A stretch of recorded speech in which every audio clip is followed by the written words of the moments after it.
The Tiger I, King Tiger, Jagdtiger and Elefant are some of the most talked about tanks in history. In this compilation of classic tank chats, museum curator David Willey talks about the heavy German armour from World War II, all of which was featured in the Tank Museum's Tiger collection in 2017. So sit back, relax and immerse yourself in the world of World War II tank design.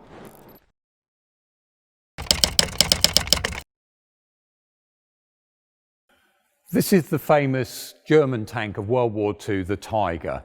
We now know it as Tiger I because there was a subsequent model, the King or the Royal Tiger, after it. The Tiger's one of those vehicles that has an awful lot of myths that are built up around it. But factually, remember, this is a product of Hitler influencing German tank design. What happens is he reads the reports of the German tanks going into France in 1940, where they meet bigger tanks like the Schabi. Their armour firepower is just not enough to penetrate some of those tanks, the French tanks, and mainly as well the British Matilda II.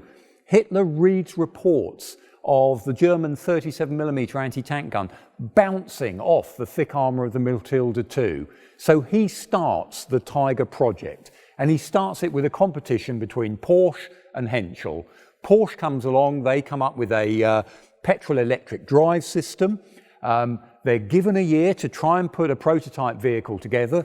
Henschel goes back to one of its earlier designs for a breakthrough tank that first started back in 1937. They upgrade that, and they come forward. Both of these vehicles are paraded for Hitler in the April of 1942. Porsche starts the production of 100 hulls thinking he's going to win, but actually after a series of tests, it's Henschel that actually gets the contract. Don't forget as well, in Germany, the vehicles competitions are put out to different companies. The turret for those vehicles, they're actually made by an independent third party, and in this case it's Krupp who puts the turrets together.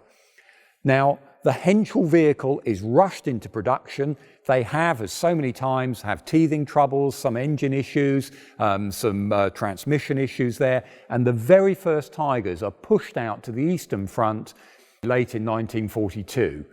Now, what happens then? Of course, you've got a tank here that is changing German tank philosophy. Previously, they had a very good balance between mobility, firepower, and armour protection. Here, the Germans have gone much more towards firepower and armour over the third component, mobility. Now, the mobility on this tank is still actually good. We have a tendency to always say about the Tiger, oh, it's too big, too heavy. Actually, it was only a couple of miles an hour slower than the Sherman, going at about 28 miles an hour, and the ground pressure beneath its tracks was actually less than the ground pressure beneath the Sherman because they had such wide tracks. So again, we have to be careful when we look at the tank that we don't fall into the traps of all these sort of myths that have grown up around it. One of the problems the Germans have, because it's so big, mobility in the sense of strategic mobility, how do you get it around the various places, or operational mobility to the areas of the battlefield? They need to put it on trains. And for that, they change the size of the tracks, and you take one each of the outer road wheels off the torsion bar suspensions. Now, this is a very complex suspension system they put on the Tiger. It's got 16 torsion bars, 8 on each side, and they interleave road wheels. And the problem, of course, there you've got is if one of those inner road wheels gets broken, it could mean that you actually have to take up to 9 other road wheels off to get to that inner one. And that's a bit of a maintenance issue, of course, in wartime. The other problem of that interleaving system, of course, is mud, ice, certainly on the Russian front, can pack in and cause trouble. But overall, mobility of the tank is fairly good. The engine, the famous Maybach HL210, after 251 models, they changed it to the HL230. It's about 650 horsepower.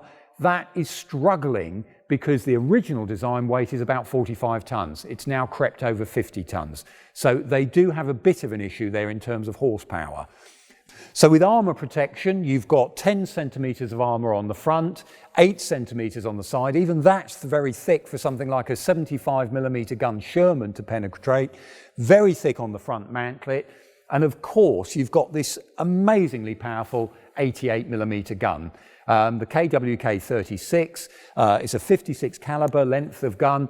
That's tremendously accurate and very, very good armor penetration qualities. It's also got a very good high explosive round, which meant that was again very good for attacking armored or infantry positions or artillery positions in the open. And overall, the tank is a very, very impressive bit of kit. But of course, what we must remember, in the Second World War, the Germans just cannot build enough of them.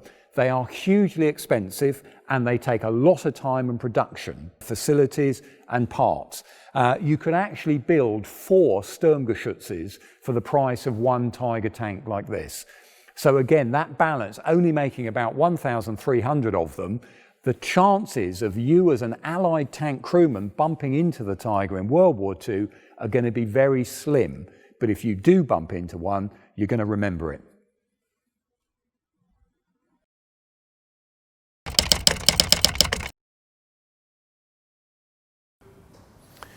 This huge tank or assault gun or breakthrough tank that's behind me is called, many people call it the Elefant. Its original name was the Ferdinand, and that was really the name the Germans used for it most of the war.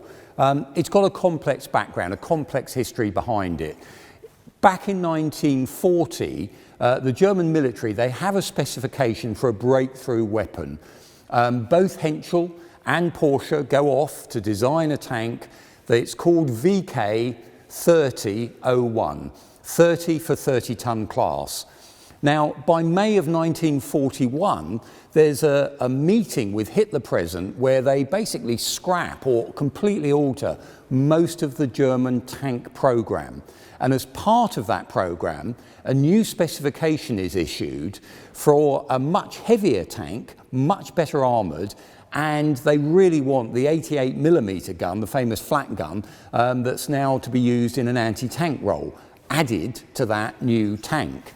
Now, Porsche decides he's going to take his Type 100, his VK3001 project, and actually develop that into the new tank. So he's already started work on a vehicle which is going to have petrol-electric drive. It's got a certain hull shape to it. He develops that further forward as part of an answer to this requirement for the new tank that we end up knowing as the famous Tiger I. Now, we know as well that development process is not easy because Porsche is so keen all the time to try and use the cutting edge of what he's developed in terms of transmission. Porsche's been around a long time in the military contracts, right back to the First World War. And he's keen on the idea of petrol-electric drive. That, again, has been around quite some time. There's a First World War French vehicle with petrol-electric drive as a tank. So, and you've got things like trams. There's other vehicles that are using petrol-electric. So it's nothing new. But the problem he's got, he's using now materials that are fairly new in the system, and he's trying to actually get that all squeezed into the hull of his Tank 101 type project. And that's a problem for him because it means he's got issues of overheating, space constraints, and where are we going to put all the turret gear for this particular vehicle. Now, 100 hulls are actually built by Krupp for this project before they end up having to cancel it, in essence. The tank project, the 2 vehicles made by Porsche and Henschel, are demonstrated on Hitler's birthday in April 1942, and it becomes quite evident quite quickly that the Henschel design, which is much simpler, is a better vehicle to go with. Now, Porsche's own design, he keeps on working on it. They keep believing this is going to be a tank that's going to go into production. But Albert Speer finally, in September of 42, says, look, this isn't going to work as a main battle tank or as a tank in the way they're envisaging the Tiger I to be. So they then decide, let's make it into something the Germans would have called a Panzerjäger or a tank killer vehicle instead. And so Krupp come along. They design a casement to go on the top of the hulls. Those 100 hulls, as we've said, have already been built. They make 90 of them and convert them into being a Panzerjäger. And that means adding this whopping great big 88mm K43 gun. The idea behind it is what you've got here is as soon as they were using the 88mm barrel length L56, we call it on the Tiger 1, they decide they want an even more powerful gun. So they use the same caliber, the 88mm, the size of the hole at the end of the barrel, but they make that gun a lot longer with a much bigger projectile case to go inside it, and hence the L71. It's a much longer barrel. Originally behind it all, again, it was a flat gun, but they changed the size of the case. They make the case slightly stubbier so it can be fitted inside a vehicle, but slightly wider so it can carry the same amount of propellant. So when this is being fitted, they've already put it on an improvised chassis, something called the Hornice, which was basically a Panzer IV, Panzer III chassis combined. And they use that as an open-topped, as a tank killer. Basically that sort of magnificently powerful gun on an open-top chassis. So it's already being used in the anti-tank gun role. They put it on this vehicle that they then call Ferdinand. Ferdinand after, of course, Ferdinand Porsche. And it becomes a tremendously powerful tank-killing weapon. The problem you've got, though, is even though they've got that casement on it to give plenty of room inside, you've got two loaders, by the way, inside there because the rounds are so big. So they up the specification for the armour. You end up with 20 centimetres, so 200mm of armour on the front of this vehicle, very thick armour protection. But that drivetrain and also the suspension system that Porsche has come up with is vulnerable. And the issue there is because his engines don't really work to start with, so they end up getting the reliable HL 120 engines. They were the engines that powered the Panzer III and the Panzer IV. They get two of those engines, squeeze them in the tank. They actually run electric generators, which then take the power to the rear of the vehicle where the drive sprockets are, and that's where you've got the electric motors. Now, it's air-cooled engines, and if you actually look at photographs of the engine decks, everything is tightly packed inside the space. Originally, all of that was going to be at the back of the tank, but once they have to reconfigure to make this a Panzerjäger, you've got two crew members in the front, they put the engine compartment in the middle, and the rear is the fighting compartment. But even there, they have to close off the two areas for the electric motors to power the drives at the back. So it's a very, very tight fit in there, even though it looks such a big vehicle. And that drivetrain has tremendous problems that come with it. Lots of mechanical failures, breakdowns, hard work to get at the actual engines and the electric motors to help try and repair them. And the other thing Porsche comes up with, he comes up with a longitudinal torsion bar suspension system. And that suspension system, in other words, instead of the torsion bars running across the vehicle from side to side with their twist in that helps give a spring down, these bars are in pairs with pairs of wheels on the side. And it would take a brighter man than me to try and explain to you exactly how that type of torsion bar works. But it's complex and it fails a lot. That's one of the problems. The upside, if you take out the suspension system from being inside the hull, it means you've got slightly more room inside there. By bolting it on the outside, gives you more volume space inside for ammunition, engines, crew, etc. So all of these things together are pushed into production. They're made at something called the Nibelungenwerk outside in Austria. And the vehicles are completed in about May of 43. The last ones actually come off the production line. They make 90 of them all. They convert a few of the original hulls into what becomes recovery tanks without the casement on the rear there, just a front cab there so that they can drag the vehicles off the battlefield. And these vehicles are pushed out very quickly out to the Eastern Front to take part in the Battle of Kursk.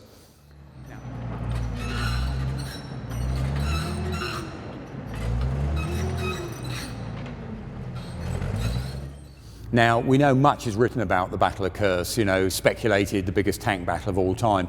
But in the last few years, people have revised that view. Probably there was bigger tank battles earlier in 1941 when Germany first invades Russia.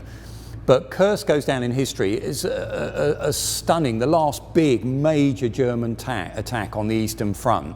And it's first thought of as early as April 43, the planning begins, but it doesn't actually kick off till July. And by that time, the Russians have had plenty of warning about where this attack is coming. Now, the Germans delay because sometimes it's about the weather, sometimes it's about equipment, things like these new Panzer Jaeger tanks coming, and of course the famous Panther. They're waiting till these tanks can actually get to the front line to hopefully make an impact on the battle. But the Russians, the Soviet Red Army, has built massively deep defensives, and when those initial attacks goes in July, the Russians absorb them. They have a very, very clever defensive system of minefields, barbed wire, anti-tank guns.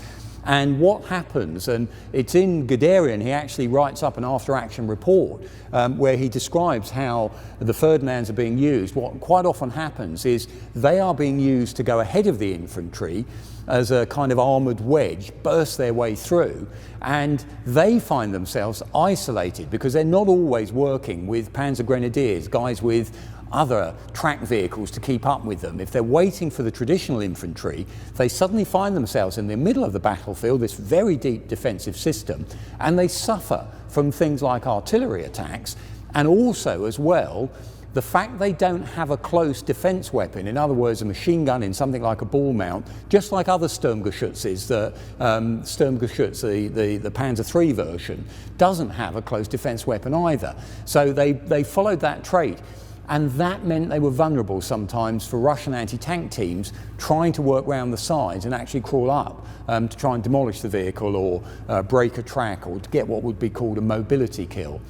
Now, at the end of the battle, Guderian writes he thinks actually about 19 of the 90 vehicles deployed are actually knocked out. And what you find then between the end of July right the way through to Christmas of 1943 is consistently the two main units, Panzer Jaeger battalions, that's 653 and 654, they are both consistently writing back to headquarters saying we need time to do some serious work on our vehicles.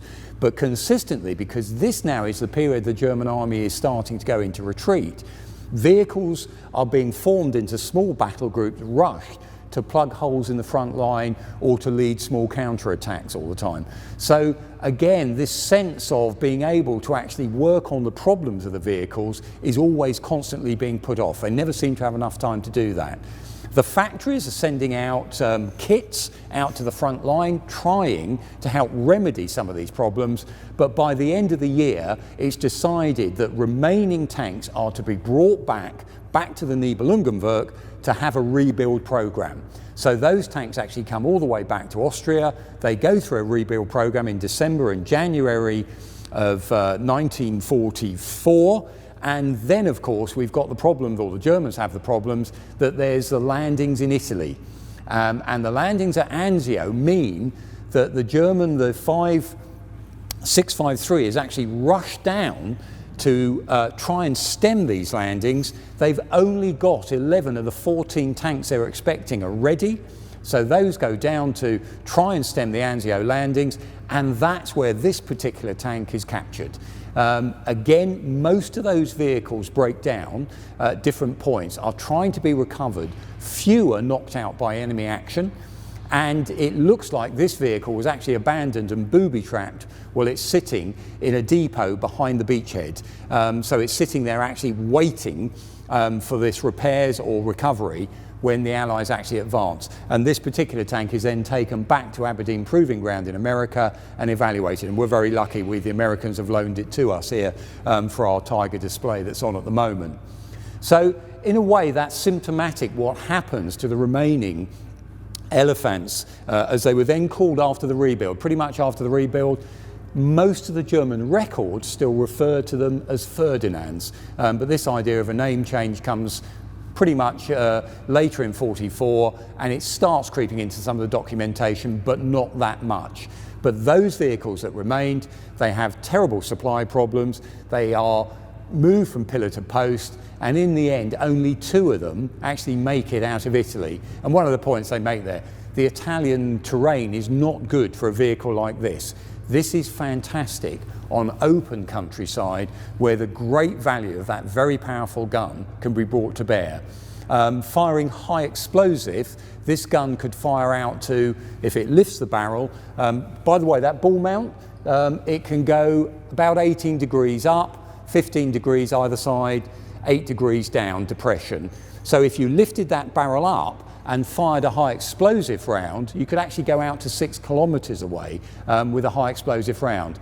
Not its real intention is with the armor piercing round, the Panzergranate round. And that particular round, again, this could quite easily engage all Allied tanks at something like 2,000 meters away, so 2 kilometers away, and get it a kill because of the power behind that metal of the shot, and also, but inside that shot, once it's come through your tank, there's a bursting charge as well, just to finish everything off. The Germans tend not to fire a completely solid shot, they always tend to add a bursting charge there.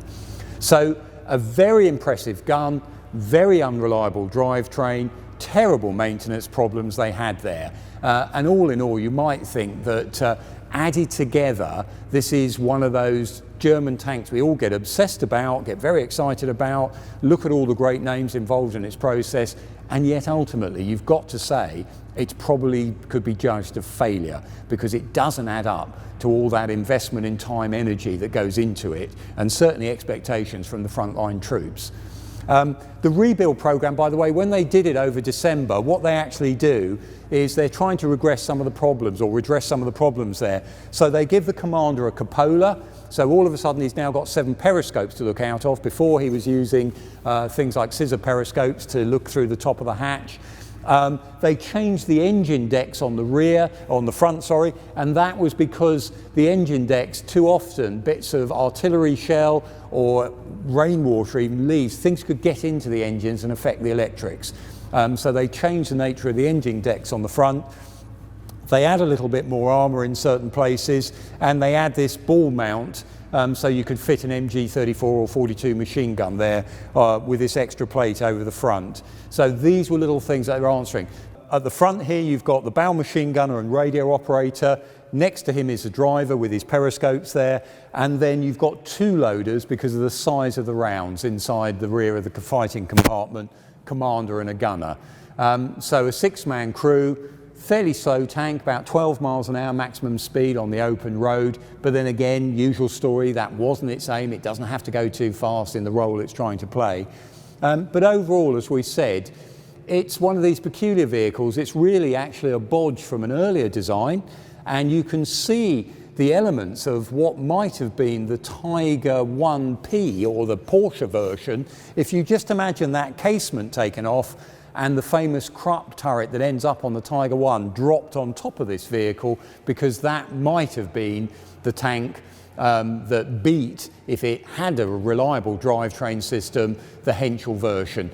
Probably understandably and quite rightly, the German military go for Henschel because it's more reliable, it's simpler in production, and you don't need things like the copper that you're going to need for the electric motors that end up in this vehicle. So again, only 90 of these are made. Don't forget 1,300 Tiger 1s, so that would have been an awful lot more copper that they would have needed if they'd have gone for the Porsche option.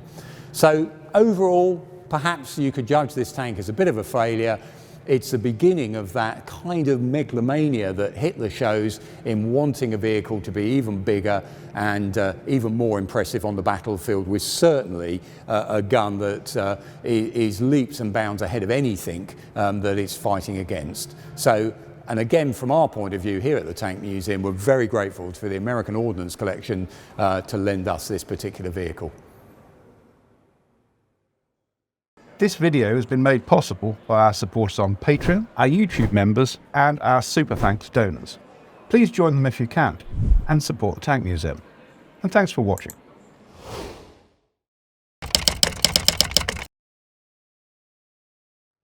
This enormous tank next to me is the King Tiger tank, the Tiger II, Königstiger, sometimes called for the Allies, sometimes the Royal Tiger.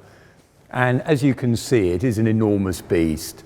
For many people, they consider this the ultimate development of German tanks in World War II. Now the Tiger, we've already discussed the Tiger program with our Tiger 1 tank chat.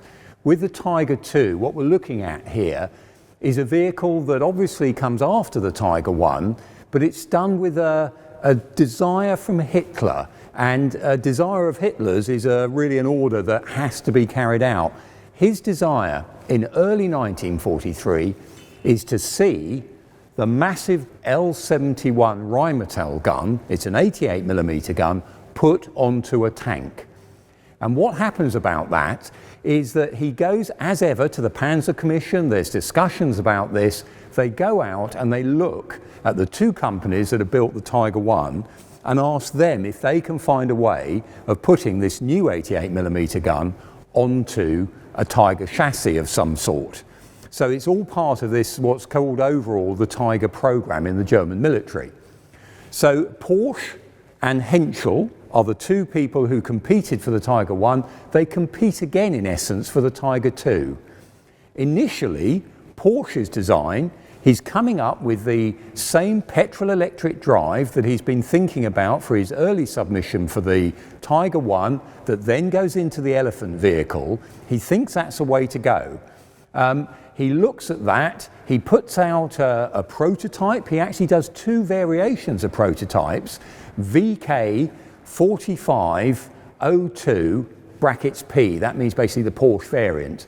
Now those vehicles are demonstrated in October of 1943. The prototypes of design work is shown to Hitler then. At the same time in the background, Henschel are looking at their designs. First of all, they suggest, why don't we just add some extra armour on the front of the Tiger 1? Will that help do? That's not good enough. That won't actually meet the bill. So Porsche's design, it's exhibited. He has two variants of it, one with the turret at the front of the vehicle, one with the turret at the rear of the vehicle. One of the versions has the engine in the middle, one of the versions has the engine in the rear. So different ways of putting the combination of his petrol-electric drive together. The Henschel version, after they've suggested this initial extra bit of armour, they then come up with the idea of stretching the Tiger 1 hull. They used an angle front. They actually put the armour plate at about 50-degree angle, and they actually angle the rear in a similar manner to what's going on with the Panther design at that particular time. They make interleaved road wheels. These now actually are slightly different to what was done on the Tiger. They overlap, but they're not interleaved in between, so that it was easier to actually get access to some of the inner road wheels. They need to do that because, again, the weight of this vehicle is increasing all the time. You need that level of suspension to spread the weight over the wide tracks. They look at the track issue. Again, they're going to do what they've done with Tiger 1. We have 80-centimetre wide tracks for cross-country work. We have 66 wide centimetre tracks for transportation. So again, the side skirts would come off, smaller tracks put on if we're going to transport that vehicle by rail, which is the usual way of moving big vehicles like this behind the lines, and they're taken as close as they can to railheads behind the battlefields before offloaded, the transportation tracks taken off and the wider tracks put back on. Now Henschel's design wins. That they're both exhibited in October of 43. Henschel gets the contract for the hulls. The Porsche design, it's considered still, when he's trying to push his petrol-electric design at this stage of the war, just as earlier on, the German military are very, very nervous about the use of too much copper, which his electric engines, in essence, are going to be needing on the motors there. So the copper's not going to be available, and they're worried about that, so they go for the Henschel design. It goes into production in December of 1943. An order is put in for 1,500 Tiger IIs. A couple are built just before Christmas of 1943. 3 prototypes of the first vehicles to come out of the Henschel works. And we're very lucky here at the Tank Museum because we've actually got the second prototype vehicle. That's V2. So we've got V1, V2 and V3 are the vehicles that are actually put as test vehicles. V2 was used as a test vehicle at Hausenbeck throughout the entire rest of the war. It was captured by the British. It was still being used for trials by the Germans, and we're lucky enough to have that vehicle here. Now, in December of 1943, Krupp have been asked, could they redesign the turret that they've originally come up with this new gun on. Now, Krupp, first of all, they don't like the idea of fitting a rival gun to their turret. So the Rheinmetall 88mm L71 gun, Krupp decides to redesign it. So they have a go at it themselves. It looks very similar. Its performance is exactly the same as a Rheinmetall gun, and that's the gun they fit actually to their turrets. Again, it's very important now to emphasize, Krupp designs the German tank turrets. Porsche, Henschel are designing for this competition the hulls. Very different things to think about, because the turret that is put on that Porsche design initially is often called by people the Porsche turret. Porsche had nothing to do with the design of that turret, and that's something that we've, in our Tiger display here, we've been trying to get across to people. So we perhaps, because it's erroneous really to call it a Porsche turret, he has nothing whatsoever to do with it. Krupp has the design process, and it has the contracts for designing the turrets for the Tiger II program. The German military asked them to redesign the turret because they don't like the shape of it. And also its production costs and the time it takes to make it, it's very complex. Now, when we look at that early version of the turret, it's got a curved front to it.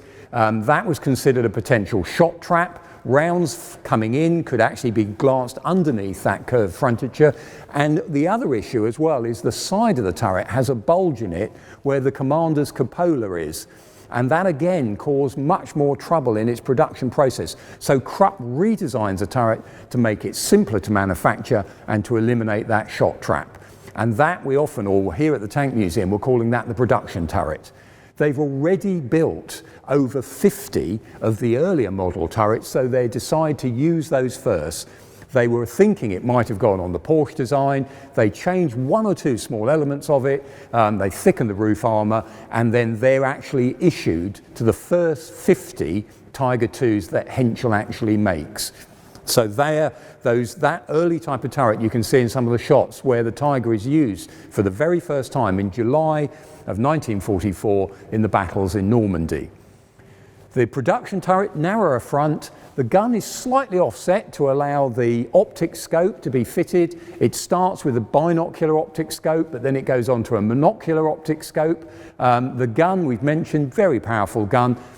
Basically, the difference between the L71 88mm and the Tiger I gun, the L56 gun, is the cartridge case is doubled in size. There's double the amount of propellant, and that means a very similar size round comes out the end of that barrel with an enormous amount of force behind it. And its actual velocity, it goes about, speed-wise, you're looking at about 1,000 meters a second. And that gun can take out most known Allied tanks at a range up to 3 kilometers. So that's a very, very impressive advantage this tank's going to have, being able to, if you've got that sort of distance to fire from, that's going to give you a huge advantage before any of the Allied tanks can start getting in range. So very powerful gun. The armour that Henschel puts on it, you've got 15 centimetres of armour at the front there, angled at 50 degrees. That is very, very thick for World War II terms. Thinner armour on the sides and on the rear. Turret front mantlet, again very thick, and they built this enormous cast mantlet round the gun to help protect it. That narrower frontage also means you've got much less of a target area to hit from frontal strikes. And there's a general consensus that pretty much no Tiger II was penetrated on its front armour during the course of the war.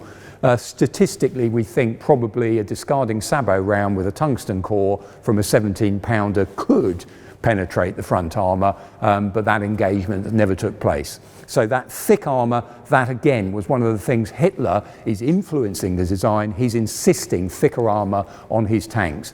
Hitler's general view is every year he wants to see another generation of German tanks coming out that is going to leapfrog ahead and not allow the Russian or the Western Allies tanks to either catch up or overtake his own tanks in service. So very thick armour, very powerful gun. They still use the Maybach HL230 engine, the engine that's gone in the later Tiger 1s and into the Panther. Those engines there, when you're looking at it with the Tiger II, basically it's powering a vehicle that is 20 tons heavier. So again, that sense of the available power to get what becomes about a 68-ton vehicle around the battlefield, again, there's that general consensus that really this is not a powerful enough engine. Transmission, again, similar to Tiger 1. The Tigers, as I say, they go into action of July 44 for the first time. They're issued to heavy tank battalion, Schwerpanzerabteilungs, normally about 45 tanks per battalion. The first engagement takes place in Normandy with the 503rd Heavy Tank Battalion. This particular vehicle is serving with an SS battalion, Heavy Tank Battalion, in Normandy.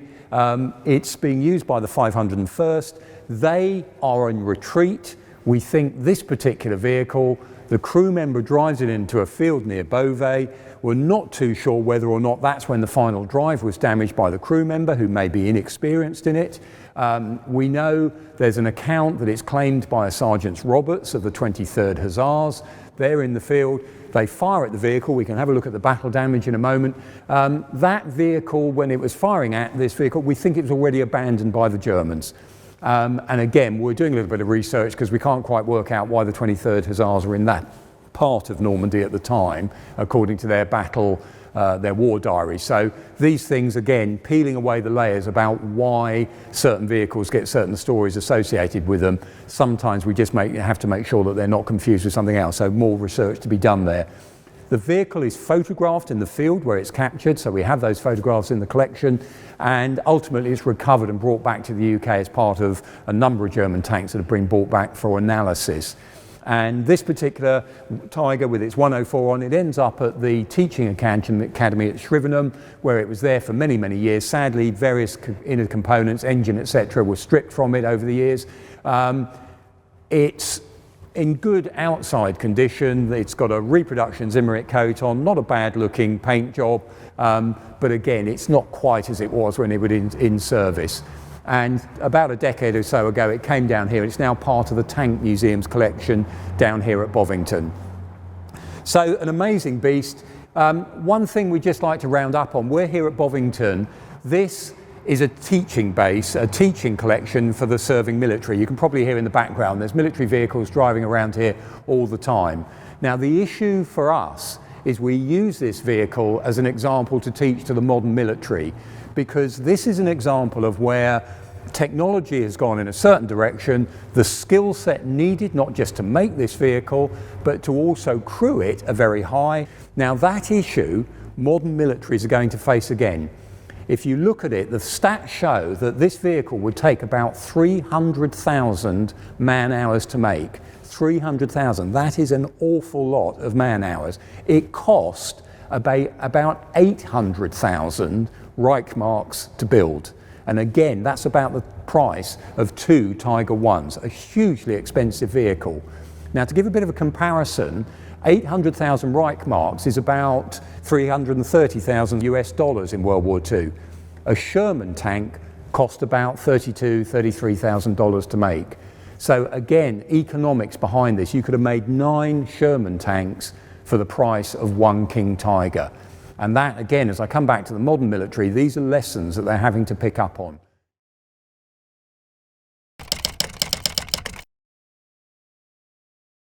This tank chat's about this massive beast beside me, the Jagdtiger, with its enormous 128mm gun. Now, we've already explained about the development of the King Tiger project, and the Jagdtiger is a vehicle that comes out of that project. It really stems back to this German idea that starts just before World War II, which is to put, first of all, an infantry support gun, such as a short-barreled 7.5 centimetre gun, onto a tank chassis, but without a turret. And the idea there, the original idea was called a Sturmgeschütz, But the Germans developed that with their different models of tanks. And with that initial idea of a infantry support vehicle, it then moves on when they add, instead of an infantry support howitzer, to add an anti-tank gun. Then you end up creating something the Germans call Panzerjägers, or tank hunters. The idea of a vehicle that can have a powerful anti-tank gun on a mobile track chassis. And the real difference there is between that and a tank tends to have a turret that can go 360 degrees on it. This particular Jagdtiger was captured by the American forces at just outside Haustenbeck, which is in the Haustenbeck-Sennelager. It was a training and testing area for the German military. At the very end of the war, some of the vehicles that were training there were taken to form an improvised unit to help try and stop the Americans advancing. It was then taken back to Haustenbeck, and this was a vehicle that the British then recovered to the UK for evaluation. And we've repainted it in its original just Dunkelgelb scheme, which is what was the case when it was at Haustenbeck, which is just, again, it was basically, this is the factory finish. By later in the war, 2 more colours were being issued for the various units to apply as a camouflage scheme. We know this vehicle was never camouflaged when it was in service, despite the fact you can still see traces of the Zimmerit system in August 1944 when it was manufactured that were added at the factory. Now the Germans like this idea, and pretty much every model tank they come out with, apart from Tiger I, they create some sort of tank hunting vehicle on top of it, sometimes by reusing captured guns. French or Russian anti-tank guns are put on top of chassis sometimes, other times building something bespoke. So for example, with the Jagdpanther, building up the sides and the front glacé plate, putting the 88mm gun on basically what underneath is a Panther hull. Now with the Jagdtiger program, what happens is in October of 1943, Hitler's already likes the idea of continuing this tradition with the Tiger tanks. There's an issue going on already. By the summer of 43, the Germans have seen how the Russians are using heavier and heavier caliber guns, sometimes anti-aircraft guns, sometimes artillery pieces, in an anti-tank role. And he looks at the idea of using the 128mm gun onto a tank chassis. Now Hitler, as we've mentioned before with the Tiger program, he's already trying to see his armed forces a step ahead of the opposition for each summer's battle seasons, as it were.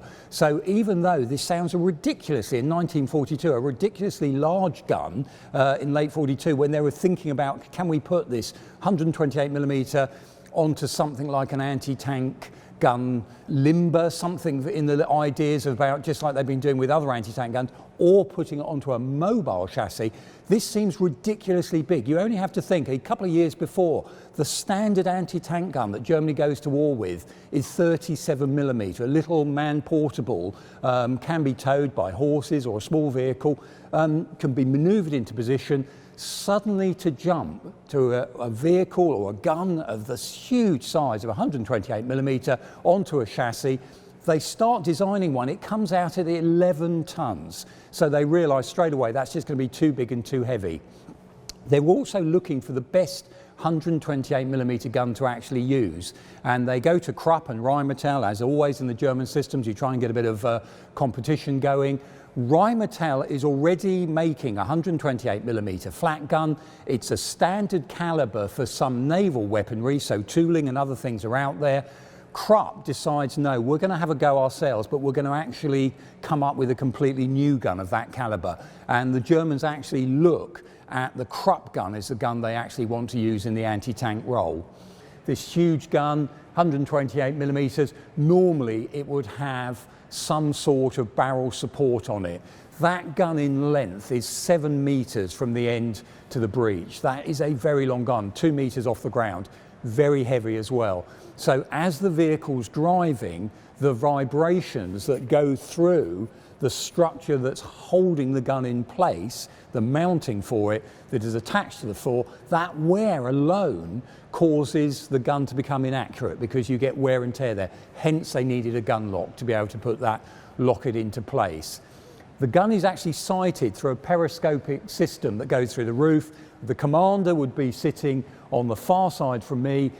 He actually had donkey ears to look through the roof as a binocular type of scope, whereas on this side there'd be the actual aiming scope. And as I mentioned, this gun could be accurate out to about 3.5 kilometers away. Again, a great distance for a tank killing weapon.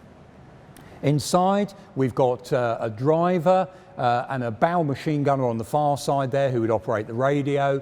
And again, as I've mentioned, the 2 loaders in the rear and a gunner who sits in the front using that scope that goes out through the roof. So Hitler, as I mentioned, he likes the idea of the Jagdtiger. In October of 1943, they show him a wooden mock-up out in East Prussia. It's demonstrated as this is what it will look like. It's not a running vehicle. And they then get to work. And Henschel, who have got the contract for the King Tiger program, by the following April of 1944, April the 20th, Hitler's birthday, they actually send 2 of the first completed Jagdtigers out to East Prussia, and again it's demonstrated. One of them is demonstrated for him. Now, part of that background, what they're really looking at here with that 128mm gun, and again, around as you look at the whole vehicle, that's the important thing about it. In the tank hunting capability, 128mm, this is going to be able to destroy pretty much anything on the battlefield at that time. And this gun is so powerful, it could knock out any known Allied armour on the Eastern or the Western Front out to about 3.5 kilometers away. It fires 2 main types of round. There's a armor-piercing ballistic cap round, and there's a high explosive round as well. And these rounds are now getting so big, the high explosive round alone weighs about 28 kilograms in weight. So they're now doing 2-part ammunition. So the round goes in first, and then it's followed by a cartridge with the propellant in. That cartridge, it's made of wound steel. Think of something like a poster tube or a toilet roll, steel wound, cemented together, lacquered, and that holds the cartridge. And they actually have at least 2 different charge sizes in the cartridge, depending on the distance the gun's going to be firing. Now they get to the point where they can put 38 of those rounds inside the Jagdtiger, but because of the weight of the rounds and they're getting so large, we now have the situation of an extra crew member. They have 2 loaders for the Jagdtiger, one to put the projectile in, one to follow up with that cartridge that's going to blast it out. So 128mm, great tank killing capabilities, will go through any known Allied tank, out to about 3.5 kilometers. That is the most phenomenal tank killing gun put on a tank in World War II. The problems, of course, of what we're looking at, what the Germans have, is then mounting that on a chassis that then comes in at 75 long tons. We've got all those problems we've seen with the other big heavy German tank program, things such as the Maybach HL 230p engine. You can get about, they've pushed it to about 600 horsepower. It is still going to be underpowered for getting 75 tons around the place. And again, looking at, you can just about get 12 miles an hour out of this vehicle. Transmission, again, back to the same as the King Tiger, problems with the transmission systems. In February of 1945, engineers are sent out from the factories trying to find a way of rectifying the transmission problems that so many of the vehicles are having. And we'll talk about that as well in its service combat. But you're looking at really this sort of a vehicle, 200, 250 kilometers, something's gone wrong, as in a major transmission failure. And from that point of view, with a vehicle like this, to remove the transmission in the front, that means a removal of the main armament to get at it. So that's a major project there. It's not something they can do easily.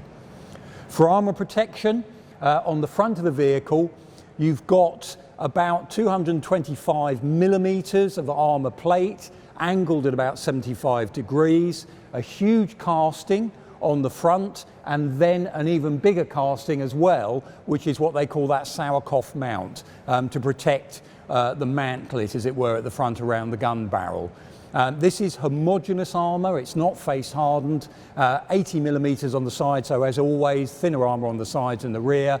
But the idea behind it Hitler likes the idea that if we're putting a gun on a vehicle, what they're really looking for is a level of protection that would be up to that standard of gun that the vehicle itself is carrying around. So whether this would really have protected it against that sort of firepower from this sort of caliber weapon, hard to say, but it is very, very thick armour.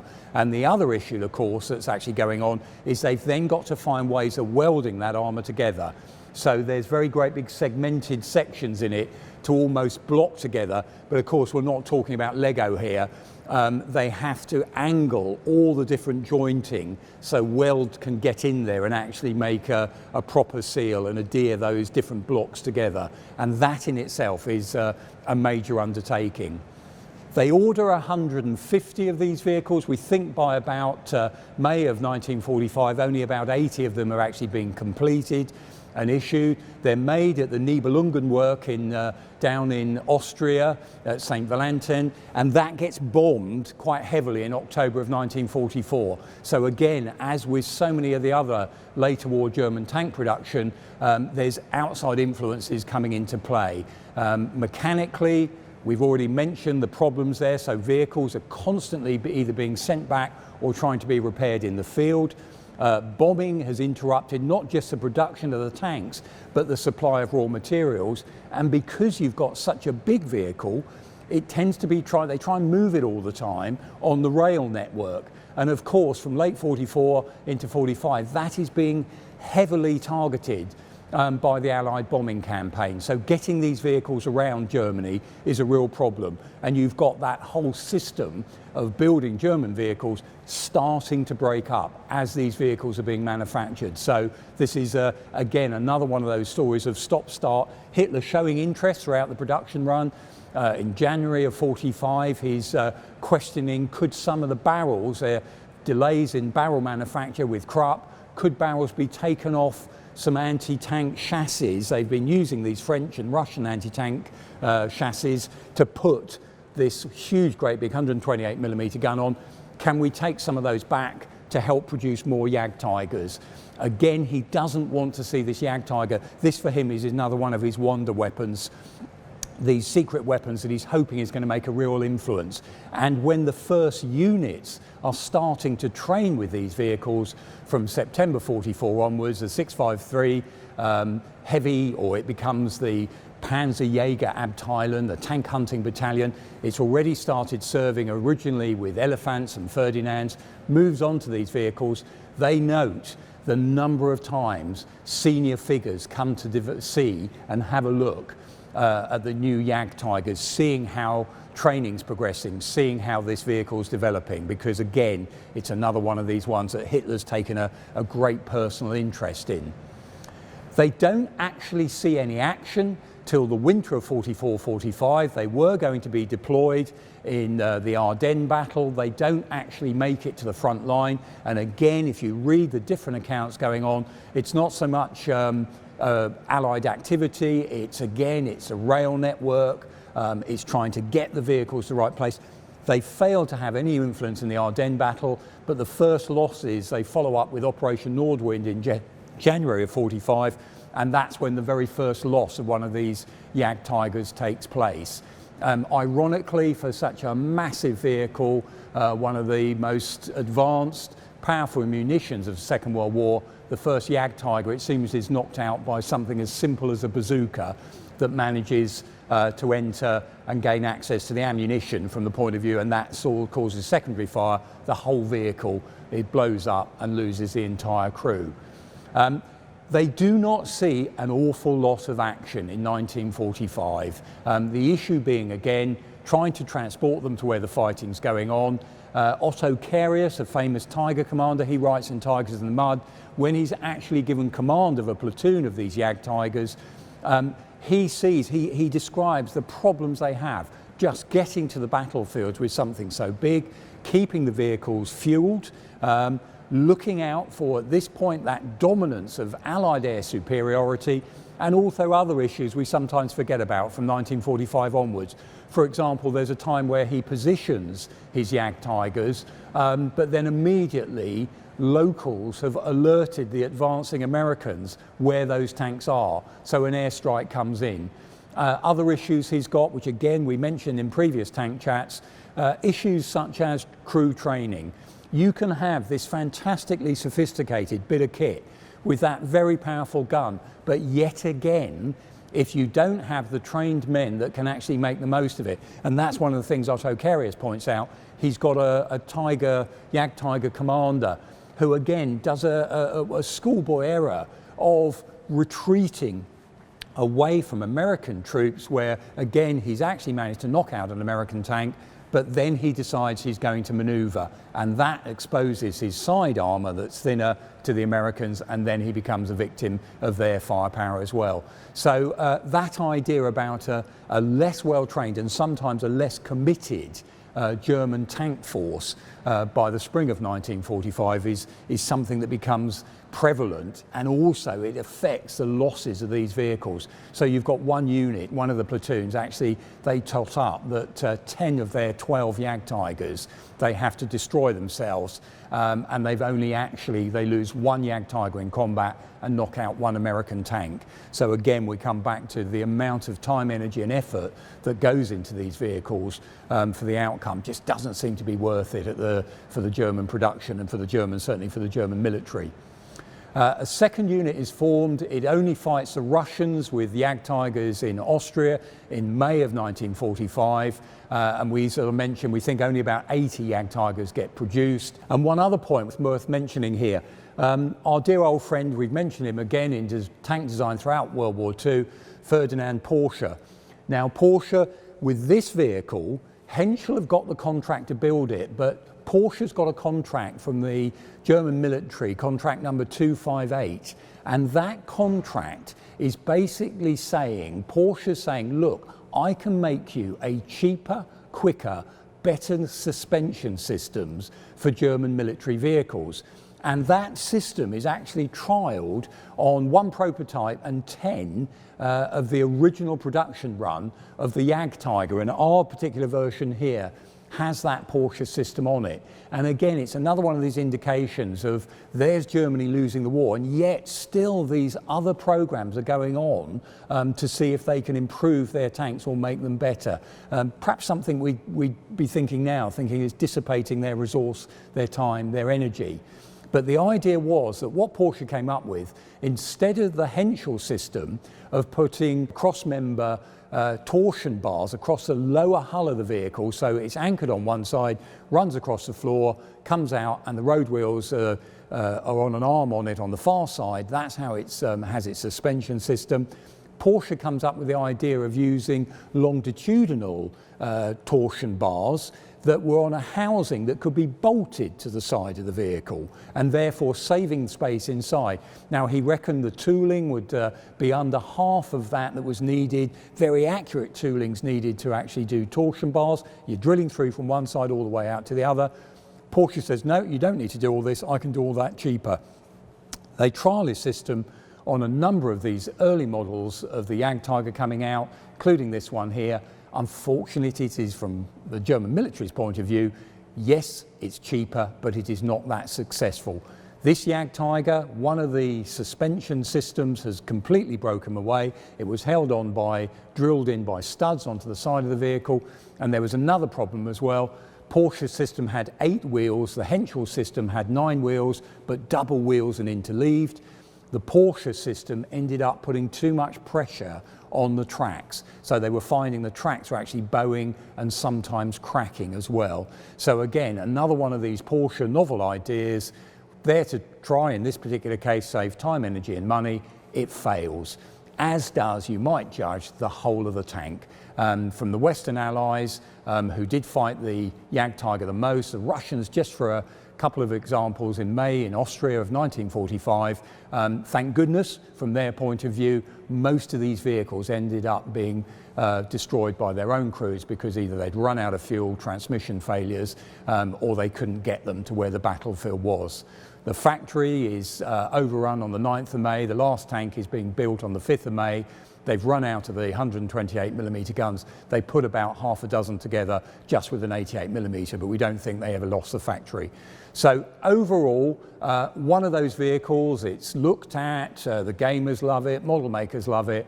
Its impact on the Second World War, despite again being one of these pets of Hitler, is infinitesimal.